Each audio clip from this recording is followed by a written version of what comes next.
Selamat datang kembali di mata kuliah online atau materi IT for Marketing atau IT untuk konsentrasi pemasaran. Kita masih ada di bab mengenai Introduction to E-commerce bagian kelima. Bagi yang belum melihat video sebelumnya, silahkan dicek di playlist. Di bagian awal dari bab ini saya membahas mengenai prospek dari e-commerce khususnya di Indonesia. Kemudian di bagian kedua saya melanjutkan dengan sekilas sejarah dari e-commerce dan beberapa jenis e-commerce. Yang kemudian saya lanjutkan di bagian ketiga, jenis-jenis e-commerce mulai dari B2B, B2C, C2C, dan C2B. Di bagian keempat, saya lebih banyak membahas mengenai social commerce. Mengapa social commerce itu menjadi fenomena?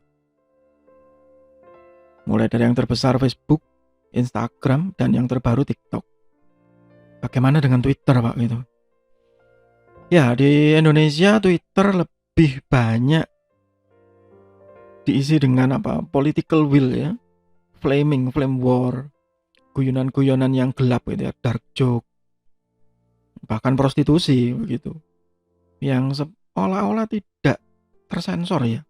Saya juga heran sebenarnya, kalau dulu ada yang menyensor Tumblr, ada yang menyensor TikTok karena katanya ada konten porno, sebenarnya Twitter ya banyak, bahkan sulit untuk dibendung sebenarnya. Bagi Anda yang paham dengan konten itu pasti tersenyum kalau mendengar saya menjelaskan seperti ini.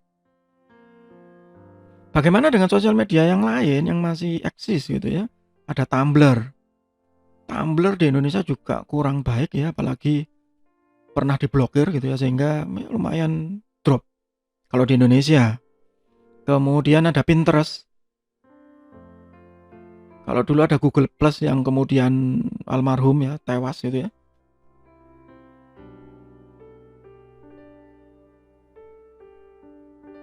Yang lain Messenger, ada Line yang masih rame kalau di anak-anak muda.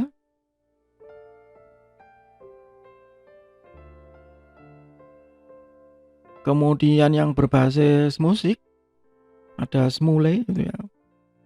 Aplikasi karaoke ya, Smule, yang sangat populer gitu ya. Ada iklannya? Ada dong gitu ya. Wishing, kemudian yang sedang mulai naik daun Likee ya. Tulisannya LIKEE itu. Yang semuanya ya karena user contribution gitu ya. Menerapkan sensor itu sangat sulit sebenarnya. Apalagi hampir semuanya memiliki fitur live. Mungkin ada beberapa dari Anda yang ingat saat sebelumnya ada Bigo ya, yang syarat dengan dengan konten porno katanya. Yang sebenarnya kalau Anda mencari ya banyak juga di sosial media lain. Mungkin yang agak strict itu Facebook ya sebenarnya. Ada nudity atau apa begitu sedikit di-report habis sudah akunnya. Minimal kena blokir sampai 30 hari tidak bisa posting. Warning itu sudah. Instagram masih banyak, Twitter wah tambah kacau. TikTok masih kacau juga sebenarnya. Dan itu membuktikan bahwa di e-commerce yang sudah mengarah ke social commerce, filtering sangat penting.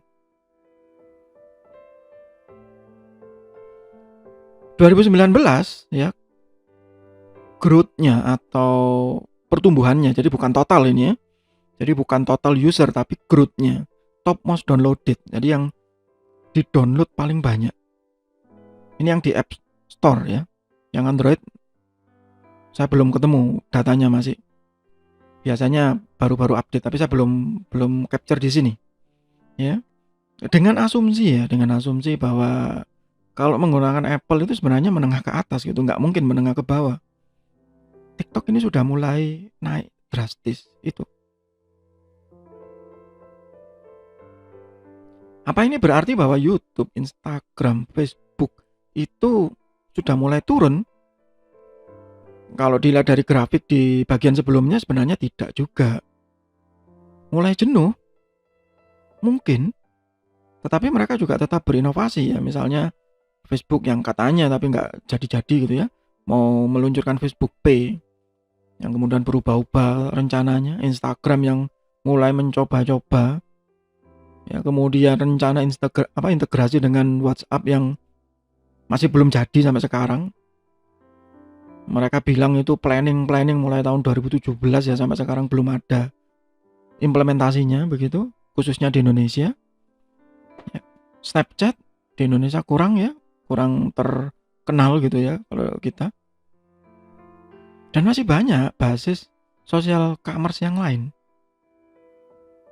Tapi itu yang terjadi saat ini. Ya. Apakah nanti TikTok akan turun juga ya? Nggak tahu, tergantung. Ya.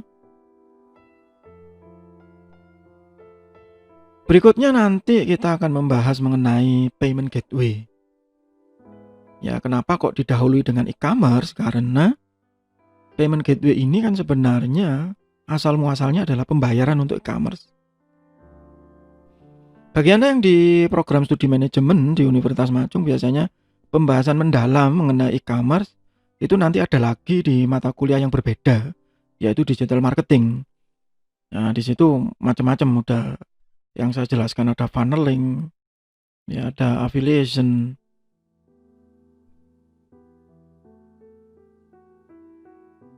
content marketing, landing page dan macam-macam. Secara lebih detail ya. Kalau yang di sini hanya sekedar introduction dan nanti akan menuju ke payment gateway. Dan kemudian juga ada e-commerce alternatif yang sedang booming-boomingnya, yaitu fintech, financial technology. Di saat lembaga keuangan yang dulu hanya didominasi oleh bank, leasing begitu, yang juga mayoritas adalah anaknya bank atau perusahaannya bank, mayoritas ya, tiba-tiba berubah. Ya, berubah menjadi P2P ya, peer to peer, saling berkontribusi.